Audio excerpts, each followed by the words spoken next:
শুরুতেই দীপাঞ্জন চক্রবর্তী বিধায়ক হিসাবে এবং ইন্টেলিজেন্স কর্তা হিসাবে আপনার কাছে যাচ্ছি। দীপাঞ্জন দা, এখন আর রাগঢাক করে লাভ নেই।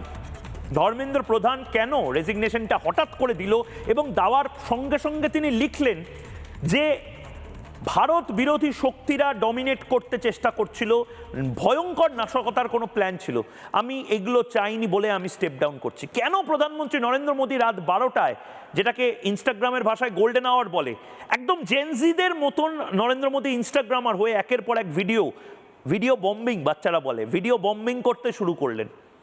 তার পেছনের কারণটা মারাত্মক, যেটা ওদের সিলেবাসের বাইরে ছিল। ওরা বুঝতে পারেনি যে ভারত এভাবে রিয়্যাক্ট করবে। ওরা ভেবেছিল বোধহয় বাংলাদেশ স্টাইলে রিয়্যাক্টটা করা হবে। একবার ডিস্টেবিলাইজ করা গেল, কিন্তু এটা বারবার আসবে তো।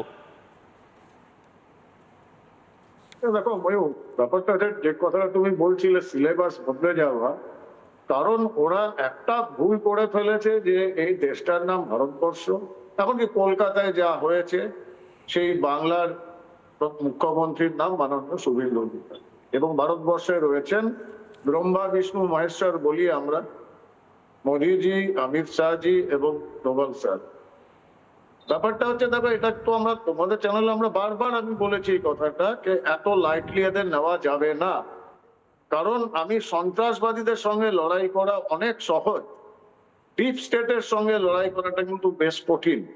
কারণ তোমার পক্ষে আইডেন্টিফাই করা খুব মুশকিল। তুমি কলকাতার একটা বড় বিশ্ববিদ্যালয় ধরে নাও, আমি এক্সাম্পল বলছি, যাদবপুর বিশ্ববিদ্যালয়, তার একজন মাননীয় সম্মানীয় অধ্যাপক, তুমি কি জানতে পারবে যে তিনি ডিপ স্টেটের লোক কিনা?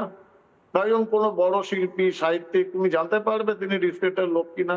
আবার এই লোকগুলো অধ্যাপক বা শিক্ষক বা একাডেমিশিয়ান ভেবে তারা ওই বাজারি পত্রিকায় বা এই মিনমিনে চ্যানেলে তারা কিন্তু এই ককরোচ আন্দোলন, বিচ্ছিন্নতাবাদী আন্দোলন, এগুলো নিয়ে লাফালাফি করে। এবং তুমি প্রমাণ করাটা মুশকিল, প্রমাণ করা যায়, সেটা করবেও ভারত সরকার, যে এরা ডিপ স্টেটের এজেন্ট। এই আমরা বলি মস্তিষ্ক প্রক্ষালন বা ব্রেন ওয়াশ। ব্রেন ওয়াশ বা র্যাডিকালাইজেশন শুধু গ্রামীণ এলাকার গরিব বা অশিক্ষিত সংখ্যালঘু সম্প্রদায়ের ছেলেকে করাছে তা নয়। এই যে চিপকে না দীপকে কি একজন আছেন, কিন্তু যথেষ্ট উচ্চশিক্ষিত, আমেরিকায় উচ্চশিক্ষা নিতে গিয়ে সেখানে তার ব্রেন ওয়াশ হয়েছে এবং সে জর্জ সরোস আর ডিপ স্টেটের হয়ে কাজ করছে। তো এইগুলোকে ট্যাকল করে, এবং দিল্লিতে প্রচুর পরিমাণে কিন্তু ওখানে বুদ্ধিজীবী এগিয়েছে।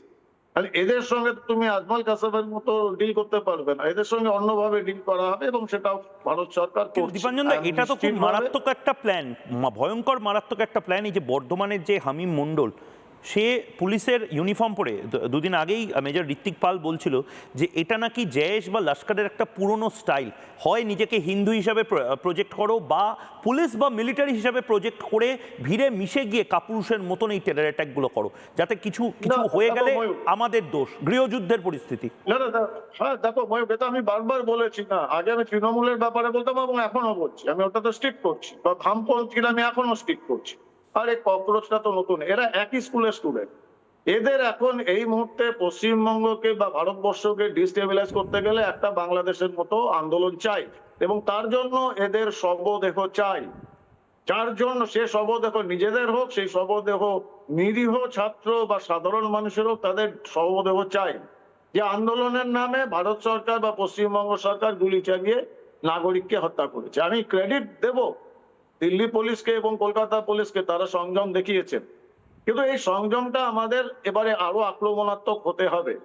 কারণ এই ডিপ স্টেটের এজেন্টরা কিন্তু ছড়িয়ে আছে। আমি বারবার বলছি, ডি র্যাডিকালাইজেশন করা অনেক সহজ, কিন্তু ডিপ স্টেটের, কারণ এরা শিক্ষিত, এই ডিপ স্টেটের লোকরা যখন আসছে না তাদের, কারণ এরা অলরেডি র্যাডিকালাইজ শুধু নয়, এদের ব্রেন রয়েছে, এরা শিক্ষিত, ঠিক, এবং এরা কোটি কোটি টাকা পাচ্ছে। সুতরাং এদের আইডেন্টিফাই করে, এবং মূল যেটা সমস্যা সেটা এফসিআর এ, এই যে ফরেন কন্ট্রিবিউশন রেগুলেশন অ্যাক্ট হয়ে গেছে, তাতে এনজিও গুলোর এবং ডিপ স্টেটের লোকদের ভাত মারা যাচ্ছে। আমেরিকা এবং জর্জ সোরসের টিম তারাও জানে না যে তারা এখন টাকা পাম্প করতে পারবে না ভারতবর্ষে। এটা একটা সব থেকে বড় ইনস্টিগেশন, যার জন্য এত ত্বরান্বিত আন্দোলনটা করলো। ওরা কার সুবিধাটা নিল? সোনম ওয়াংচুকের। তো আমাদের ভারতবর্ষে যে সমস্ত চায়, আন্না হাজারে হোক, সোনম ওয়াংচুক হোক, যারা মোটামুটি ভারতবাসী বা ভারতকে মানে সম্মান করে রাষ্ট্রপতি, তাদের খুব সাবধান থাকতে হবে আন্দোলন করার আগে।